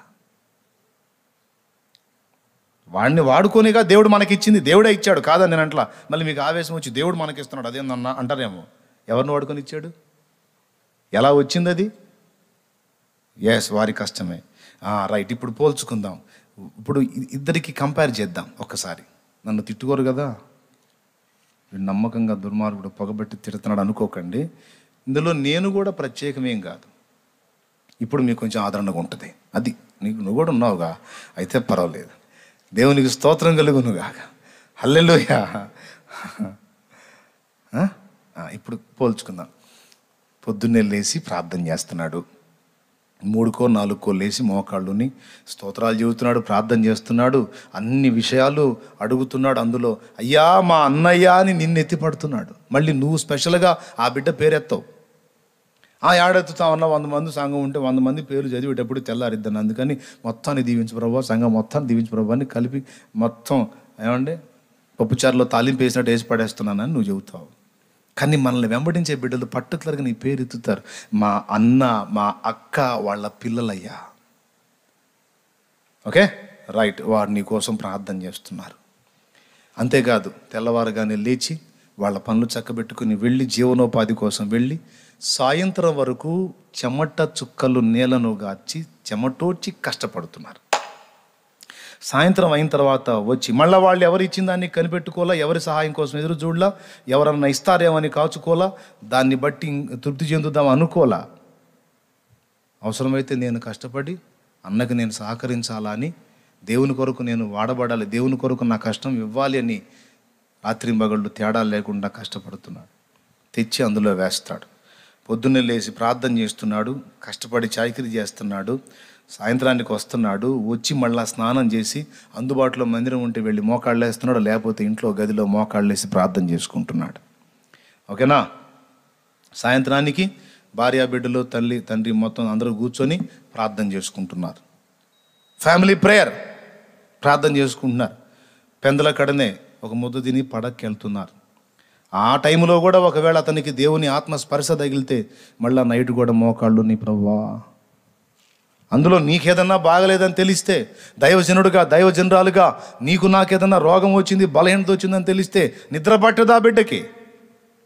మళ్ళీ లేచి మోకాళ్ళు వేసి, అయ్యా అయ్యా, అన్న లేకపోతే మా గతి ఏందయ్యా, అక్క లేకపోతే మా గతి ఏందయ్యా, అయ్యా అయ్యా ఒక్కసారి దర్శించు ప్రభువా, దర్శించు ప్రభువా అని నీ గురించో భార్య గురించో లేకపోతే సంఘంలో తన తోటి సహదాసుడు సహోదరుడు మరెవరి గురించో తను మళ్ళా ప్రార్థన చేసి పండుకుంటాడు. తెల్లవారుజామున మళ్ళా లేచి ఇది తన దినచర్య. పాపం ఆదివారం వచ్చింది అంటే మళ్ళీ ఆదివారం ఏం చేస్తాడు? మాయ్ తొందరగా రెడీగా పెందలకళ్ళు లేచి ప్రార్థన చేసుకుంటారు, పెందలాడి స్నానాలు చేస్తారు, బట్టలు కట్టుకుంటారు, చక్కగా వచ్చేస్తారు దేవుని సన్నిధిలో. మళ్ళీ గడుపుతారు. ఈ 6 దినాల కష్టం తీసుకొచ్చి లెక్కగట్టి అందులో వేస్తారు. వినయంగా నీ ముందుకు వచ్చి ఆశీర్వాదం దేవుని దీవెనలు పొందుకుంటారు. చక్కగా వెళ్ళిపోతాడు. ఆ రోజు నువ్వేదన్నా వాక్యంలో దేవుని యొక్క వాక్కు స్పర్శిస్తే వెళ్ళి మోకాళ్ళుని ఏడుస్తాడు, అయ్యా ఈరోజు నాతో మాట్లాడావు తండ్రి అని దేవుని పాదాలు పట్టుకొని పెనుగులాడతాడు. ఆ సాయంత్రం వేళ సెలవు రోజు ఖాళీ ఉంటే ఏకాంతంగా వెళ్ళిపోయి దేవునితో గడుపుతాడు. ఒక సాధారణ విశ్వాసి దైనందిన జీవితం చెప్తున్నాను నేను. ఇప్పుడు ఈ జీవితాన్ని ఇలాగనే తీసుకొని ఇప్పుడు సేవకుడు లైఫ్ని మనం పోల్చి చూసుకుందాం. యేసయ్య అడిగాడుగా, వీరి కంటే నీవు నన్ను ఎక్కువగా ప్రేమిస్తున్నావా అని.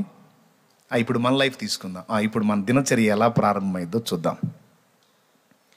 మనకి లోక జ్ఞానం అవసరం కాబట్టి, లోకంలో ఏం జరుగుతున్నాయో అవసరం కాబట్టి మనం సెల్ ఫోన్ చూస్తాం సాయంత్రం వేళ. అవునా? ఎందుకంటే మరి ప్రపంచ పరిస్థితులు తెలియాలి కదా మనకి, మరి మనమే కదా ఉద్ధరించేది. అందుకని మనం సెల్ ఫోన్లు ఎక్కువ. తర్వాత రెండవది, పొద్దున్నే లెగుస్తాం. ఎన్ని గంటలకి? నైట్ మనం ఈ ప్రపంచ సంచారం అంతా చేస్తాం కదా సెల్ ఫోన్లో. కాబట్టి మన భారం గొప్పది, అందుకని మనకి నిద్ర ఎక్కువ ఉంటుంది. అందువల్ల మనం నిద్ర లేచేది కనీసం 6 గంటలు ఉంటుంది. ఇంకా మనం ఎక్కువగా ప్రపంచ దర్శనం చేస్తే, ఉన్నమాట నేను ఓపెన్గా చెప్తున్నానండి, మీకు నచ్చినా నచ్చకపోయినా, ఎక్కువగా మనం ఒకసారి ప్రపంచ దర్శనాలు ఎక్కువ ఆకర్షణమైనవి వస్తాయి. సో ఎక్కువగా మనం దర్శించుకున్నామంటే మరి 1 గంట కూడా ఒక్కోసారి అవుతుంది. భారం కదా మనకి, ప్రపంచాన్ని ఉద్ధరించేవాళ్ళం కదా, ఆ భారాన్ని బట్టి. ఆ 1 గంటకు మనం పడకెళ్తే 7 గంటలకు కూడా లేచినటువంటి గొప్ప దినాలు లేకపోలేదు. దేవునికి స్తోత్రం కలుగును గాక. ఎన్ని దినాలు? అవి లెక్కలేనన్ని.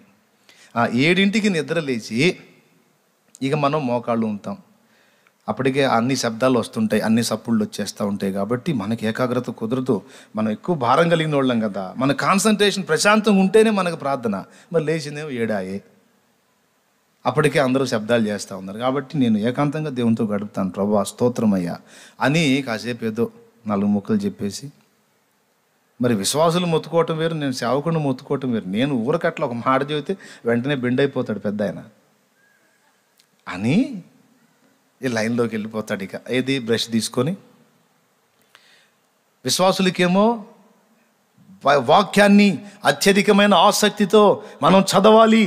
దావీదు అన్నాడు, నీ వాక్యము నాకు దొరికినప్పుడు క్రొవ్వు మెదడు దొరికినంతగా నేను తృప్తి చెందాను అన్నాడు. ప్రియులారా, మనము వాక్యము చదవాలి. క్యాలెండర్లో వచనం కాదు, 1 అధ్యాయం కాదు, 2 అధ్యాయాలు కాదు, మనం అనేక అధ్యాయములు ధ్యానం చేయాలి, వాక్యం చదవాలి. ప్రసంగం సూపరు, కానీ మనలో ఎక్కువ మంది క్యాలెండర్ గాళ్ళు ఉన్నారు. ఉన్న సంగతి చెబుతున్నాను, దేవునికి స్తోత్రం. అంటే మిమ్మల్ని స్ట్రైట్గా అంటలేదు, సేవకత్వంలో ఉన్నవాళ్ళలో ఉన్నారు క్యాలెండర్ గాళ్ళు. అంటే 1 వచనం బ్యాచ్ ఏంది, ఇంకొక మెట్ అంటే 1 అధ్యాయం బ్యాచ్ ఉన్నారు, ఇంకా అంటే 2 అధ్యాయాలు. ఓపెన్గా మాట్లాడుతున్నా, నిజమేనన్నా అన్నోళ్ళు చేతులు ఎత్తండి. యథార్థవంతుల్ని దేవుడు చూస్తున్నాడు, ఖచ్చితంగా క్షమించి ఆశీర్వదిస్తాడు. లేకపోతే ఇంకా దరిద్రం చుట్టుకుంటుంది. చెప్పండి, నిజమేనన్నా అంటే చేయెత్తండి. చేయెత్తకపోతే మీ పని అయిందే. దేవునికి స్తోత్రం కలుగునుగా. హల్లెలూయా. వరుసగా వస్తా. ఎక్కడొచ్చాగా ఒక జనాలకి చెప్పటమేమో మనము భారముగా వాక్యము ధ్యానించాలి, ఓ దేవుని ప్రత్యక్షతలు పొందాలి. హల్లెలూయా.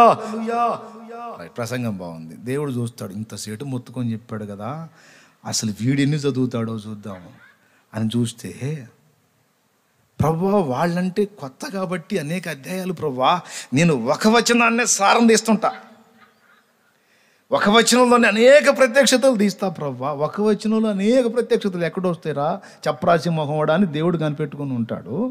లేదు ప్రభా ఒక వచనాన్ని తవ్వుతూ ఉంటా ప్రభా, ఎందుకంటే ఇంకెక్కువ చదవలేను కాబట్టి. ప్రపంచకాన్ని నేనే ఉద్ధరించాలిగా ప్రభువా. ఈయన ఒక వచనం నుంచే సారం తీస్తూ ఉంటాడు అన్నమాట లోతుగా. దేవునికి స్తోత్రం కలుగునుగాక. హల్లెలూయా. ఎంత దారుణం అండి. వీరికంటే నన్ను ఎక్కువగా ప్రేమిస్తున్నావా? నీ విశ్వాసి 4 గంటలకు లేచేవాడైతే అతని కంటే నువ్వు ఎక్కువగా ప్రేమిస్తే 3ంటికి మేలుకుంటావు. నీ విశ్వాసి 3ంటికి లేచేవాడు ఎవడైనా సంఘంలో ఉంటే 2ంటికి నిద్ర లేగుస్తావు నువ్వు. అవసరమైతే ఆ జావం లేచి దేవునికి, ఇదిగో వారి కంటే నేను ముందు మిగలాలి ప్రభువా, లేకపోతే వాళ్లకు బోధించడానికి తగను. ఇదిగో మిగిలాను ప్రభా, ముందు మిగిలి ఇదిగో నీతో గడిపాను, ఇప్పుడు నేను విశ్రాంతి. అవసరమైతే ఆయన సమయం ఆయనకి ఇచ్చి, అందరికంటే ముందు ఇచ్చి నువ్వు తర్వాత పడక్కి వెళ్ళు, దేవుడు ఆమోదిస్తాడు. కానీ ఎంతమంది ఉన్నారు అట్లా కంపేర్ చేసుకునేవాళ్ళు? ఇంతవరకు చేశారు అసలు? ఈరోజు ఆలోచన చేయండి. మిమ్మల్ని అవమానపరచాలని, ఎద్దేవా చేయాలని, ఎగతాళి చేయాలని కాదు, మీకు నాకు అందరికీ మాట్లాడమనేగా ప్రార్థన చేసింది దేవుని ఆత్మని. అందరికీ మనల్ని వెంబడించే బిడ్డల శ్రమని మన శ్రమని పోల్చి చూసుకుంటే మనకంటే ఎన్నో రెట్లు వారు మిగిలారు. వారికి నాయకులుగా ఉన్న మనమేమో వారికంటే కింది స్థాయిలో దారుణంగా దిగజారిపోయాం. ఈ తేడా సరి కావాలని చెప్తున్నాడు పరిశుద్ధాత్మ. స్తోత్రం చెప్పండి గట్టిగా, చెప్పగట్టిగా. ఒకటి అక్కడ. తర్వాత ఏం జరిగింది? తెల్లవారింది, ఒక అధ్యాయం ప్రార్థన వాక్యం అయిపోయింది. ఆ తర్వాత వాళ్ళేమో కష్టానికి పోతారు, సేవకులేమో ఏం చేస్తారు? ఎక్కడ సేవకుల కూటం ఉంది, ఎక్కడ బ్యాచ్ గ్యాదర్ అయింది, ఉంటారుగా మన బ్యాచ్ 4. అర్థమైందా? ఎక్కడున్నారు అని వెతుక్కొని పోయి వాళ్ళతో పిచ్చాపాటి మాటలు. ఎప్పటిదాకా వాళ్ళతో కలిసి మాట్లాడేది ఎక్కువ, ప్రార్థన చేసేది తక్కువ. ఈ చిన్నంగా అట్టగడిచి 1 గంట అట్లా అవుతుంది. ఇది ఈ మాటల ప్రపంచంలో. ఆ 1 గంట తర్వాత మళ్ళీ మనకి మరి బలహీనతలు రాకుండా సకాలంలో భోజనం. స్తోత్రం. పోనీ తిన్న తర్వాత అన్నా ఉద్ధరించేది ఏమన్నా ఉందా? లేదు. తిన్న తర్వాత మళ్ళీ నెక్స్ట్ స్టెప్ ఇంకొక బ్యాచ్, ఇంకొక మీటింగో, లేకపోతే ఇంట్లో వ్యవహారాల్లో, లేకపోతే మరి అప్పటిదాకా కష్టపడి మాట్లాడి అటు ఇటు తిరిగి ఉన్నాం కాబట్టి ఎవరన్నా విశ్వాసం ఉంటే వాళ్ళు 2-3 సమస్యలు విని ప్రార్థన చేసేస్తాం, అందరితో అయిపోయిద్ది. తర్వాత మరి కష్టపడి భోజనం చేసాము, భుక్తాయాసం కాబట్టి కొంచెం అట్లా కొనుక్కు తీస్తాం, జస్ట్ 4 దాకా 5 దాకా. Praise the Lord. హల్లెలూయా. ప్రొద్దుగురుంకు వేళ లేచి మళ్ళీ సెల్ ఫోన్ తీసుకుంటాం. మన ప్రపంచం ఉద్ధరించేవాళ్ళం కదా, తీసుకొని మళ్ళా ఎవరు ఏం చెప్తున్నారు, ఎవడు ఏం ట్రిక్కులు ప్లే చేస్తున్నాడు, ఎవడి తిప్పలు ఎలా ఉన్నాయి, మన తిప్పలు ఎలా ఉన్నాయి, మనం ఎలా ముందుకెళ్ళాలి. అసలు విశ్వాసి జీవితానికి దైవజనుడి జీవితానికి ఏమన్నా సంబంధం ఉందా? హల్లెలూయా. హల్లెలూయా. కాదంటారా? మీరు చెప్పలేకపోయినా, తర్వాత ఇది చూసేవాడు చెప్పలేకపోయినా ఇది నిజం. ఇప్పుడు చెప్పండి, అసలు విశ్వాసులు ఎక్కువ, మనం ఎక్కువ? ఎవరు ఎక్కువ దేవుని ప్రేమిస్తున్నట్టు? ఎవరు ఎక్కువ దేవునికి నమ్మకస్తులుగా ఉన్నట్టు? అసలు దేవుని దృష్టిలో అసలు ఎవరు ఎక్కువ మెట్లో ఉన్నట్టు? నేను సౌలును రాజుగా నియమించినందుకు పశ్చాత్తాపడుచున్నాననే మాట దేవుడు మన విషయంలో వాడక ముందే కళ్ళు తెరవాలి. నేను నిన్ను నాయకునిగా నియమించినందుకు తప్పు చేశానని పశ్చాత్తాపడుతున్నాను అనే మాట నిన్నో నన్నో మనల్ని గూర్చి ఆయన మాట్లాడకముందే మనం సరిచేయబడాలి, కళ్ళు తెరవాలి. లేకపోతే నిన్ను త్రోసి మరో దావీదును దేవుడు నిలబెట్టుకుంటాడు. సోదరే, నిన్ను నాయకురాలిగా నియమించినందుకు నేను సిగ్గుపడుతున్నాను, పశ్చాత్తాపడుతున్నాను. నీ విషయమై నాకు అవమానమే మిగిలింది. నేను ఏదో ఊహించుకున్నా, నువ్వేదో చేశావు. నిన్ను నియమించినందుకు నేను పశ్చాత్తాపడుతున్నానో అనే మాట నీ విషయంలో ఆయన వాడకముందే నువ్వు కళ్ళు తెరిచి జీవితాన్ని చక్కదిద్దుకొని నిన్ను వెంబడిస్తున్న ఆత్మీయ బిడ్డలతో నీ భక్తిని పోల్చుకొని నువ్వు సరి చేసుకోవలసి ఉంది. వారికంటే నీ నీతి అధికము కాని ఎడల వారికి బోధించుటకు నీవు తగవు. శాస్త్రుల నీతి కంటేనో పరిసయ్యుల నీతి కంటేనో మీ నీతి అధికము కాని ఎడల ఆ రాజ్యంలోనే ప్రవేశించరని చెప్పాడు. నాయకత్వానికి పనికి రాము. ఎక్కడో ఉన్న నిన్ను తీసుకొచ్చి నిలబెట్టడం దేవునికి చేతనైనప్పుడు నిన్ను తీసుకెళ్ళి ఎక్కడో అడ్రస్ లేకుండా చేయటం కూడా చేతవు. గుర్తుపెట్టుకో, ఈ మాట రెండూ తెలుసు.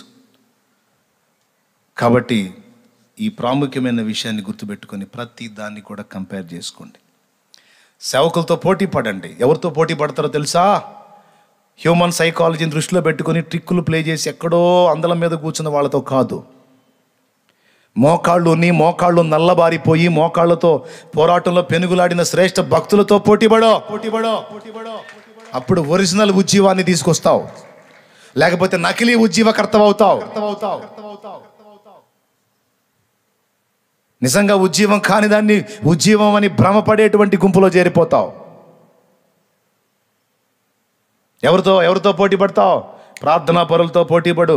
ఫలానా దైవజనుడు ఇన్ని గంటలు దేవునితో గడిపాడు, ఇంత పెనుగులాడాడు అంటే నీ గంటలు అధికమగునట్లు పోటీపడు. నీకు దమ్ముంటే అప్పుడు కదిలిస్తావు ఒరిజినల్గా ఆత్మల్ని.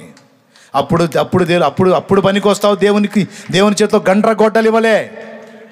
ఫలానా భక్తుడు ఇన్ని పర్యాయాలు వాక్యం చదివాడంటే పోటీపడు, నేను ఇంకా మిగిలాలి వాక్య ధ్యానంలో. ఒకడు 100 సార్లు బైబిల్ చదివాడంటే కనీసం 110 సార్లు. ఒకడు 200 సార్లు బైబిల్ చదివాడంటే 210 సార్లు చదవాలి నేను. ఆ పోటీగాళ్ళు అంత వచనాల బ్యాచ్ అయిపోయారు, ఒక అధ్యాయం బ్యాచ్ అయిపోయారు, సింగిల్ వచనం. అరే కానే కాదు. ఫలానా భక్తుడు ఉంచిన విశ్వాసం, ఇంత విశ్వాసం ఉంచి దేవుని కొరకు ఇంత కార్యాలు సాధించాడంటే ఆ విశ్వాస విషయంలో కూడా నేను మిగలాలి, పోటీ పడాలి. వారు కలిగి ఉన్న విశ్వాసం కంటే మించిన విశ్వాసం నేను కనపరచాలి దేవుని విషయంలో. ప్రార్థనలో పోటీ పడండి, ధ్యానంలో పోటీ పడండి, సమర్పణలో పోటీ పడండి, సువార్త పరిచర్యలో పోటీ పడండి, తగ్గింపులో పోటీ పడండి.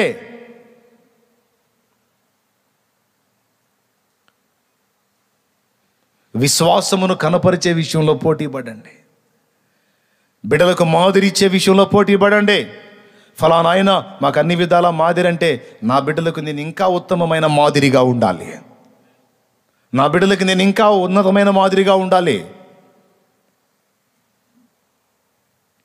వినటానికి చాలా అద్భుతంగా ఉంది కదా, ఆచరణలోకి వచ్చేటప్పటికే ఇది చాలా కష్టమైన విషయం. ఇప్పుడు నేను మాట్లాడాను, ఇది నా జీవితానికి మీ జీవితానికి అందరికీ అన్వయింపదగ్గ విషయం. కానీ దేవుని మాట, ఆ ఒక్క మాట మీరు ఆలోచన చేయండి. వీరి కంటే నీవు నన్ను ఎక్కువగా ప్రేమిస్తున్నావా అని అడిగితే అవును ప్రభువా నేను నిన్ను ప్రేమిస్తున్నాను అన్నందుకు ఇదిగో నీవు నా గొర్రె పిల్లలను మేపు అన్నాడు. వారి కంటే మిగలనప్పుడు అమ్మ వారికంటే నేను ఎక్కువ ప్రేమించలేనయ్యా అన్నట్టయితే ఇంకొకరిని వెతుక్కునేవాడేమో. అవును ప్రభువా నేను ప్రేమిస్తున్నాను అన్నందుకు అయితే ఇదిగో నీకు అప్పచెప్తున్న బాధ్యత అన్నాడు. ప్రేమించనివాడు వారికంటే ఎక్కువగా ప్రేమించని వాడు, వారికంటే ఎక్కువగా ప్రార్థించని వాడు, వారికంటే ఎక్కువగా దేవునితో కూర్చొని ధ్యానించని వాడు, వారికంటే ఎక్కువగా దేవుని స్వరం వినటం చేతగాని వాడు పనికిరాడు నాయకత్వానికి. పని చేసుకోపోయి శుభ్రంగా దీవిస్తాడు దేవుడు. హల్లెలూయా, హల్లెలూయా. పని చేసుకో, విశ్వాసిగా ఉండు, దేవుడు సంతోషిస్తాడు. కానీ నాయకత్వంలోకి వెళ్ళిపోయి విశ్వాసుల కంటే అధోగతి భక్తి చేసావా? విశ్వాసులకి ఏం చెబుతావు? అవి చూడకూడదు మనం, ఈ చూడకూడదు మనం, అవి చేయకూడదు, ఈ చేయకూడదు అని చెప్తాం. మరి మనం అనయ్య అంటే నాకు మనో నిగ్రహం ఉంటుందని, విశ్వాసులకి అంత నిగ్రహం ఉండదు కదా, అందుకని వాళ్ళని చూడొద్దని చెబుతాం. ఆ ముఖాలకేమో నిగ్రహం ఉండదంట, అందుకని ఆ ముఖాలు చూస్తే బలహీన పడతారంట. ఈ ముఖానికి నిగ్రహం ఉందంట, చూసినా ఏం కాదంట, అందుకని చూస్తాడంట. దెయ్యం వాళ్ళకి నీకు వేరియేషన్ లేదుగా, ఇద్దరికి ఒకటే దెయ్యం. చూసినప్పుడు వాడిని శోధించే దెయ్యం నిన్ను కూడా శోధించేది, ఇబ్బంది ఏం లేదు. కానీ అన్ని కోణాల్లో చూడండి. విశ్వాసులకి ఏం చెబుతాం? అమ్మా భర్తని ప్రేమించాలమ్మా, భర్తకు నమ్మకంగా ఉండాలమ్మా, గౌరవించాలమ్మా. మా పాస్టమ్మ బాగా చెప్పింది. అదే బిడ్డల ముందు నువ్వు నీ భర్తను తృణీకరిస్తే, నీ బతుకు వాళ్ళు చూస్తే, నీకంటే నిన్ను వెంబడించే విశ్వాసులే పనికి మాలిన త్రాగుబోతు వ్యభిచారపు భర్తలతో నీతిగా కాపురం చేస్తుంటే, దైవజనుడి భార్యవైన నువ్వు బరి తెగించి మాట్లాడుతుంటే, ఆ విశ్వాసి నీకంటే ఎక్కువ, ఆ విశ్వాసి నీకంటే గొప్పదే. తన భర్త దైవజనుడు కాదు, వాడు దుర్మార్గుడో, తాగుబోతాడో, వ్యభిచారపోడో, నీచపోడో, కానీ వాడితో నీతిగా కాపురం చేస్తుంది, వాడి దుర్మార్గాలన్నీ భరిస్తుంది. కానీ నీ భర్త దైవజనుడు, కానీ ఇలాంటి వాడిని నువ్వు ఏకి కాకులకి వేస్తున్నావు, గందరగోళం చేస్తున్నావు, దూషణ చేస్తున్నావు, తృణీకరిస్తున్నావు, డి అంటే డి అంటున్నావు. నీకంటే ఆ విశ్వాసి గొప్ప కాదా?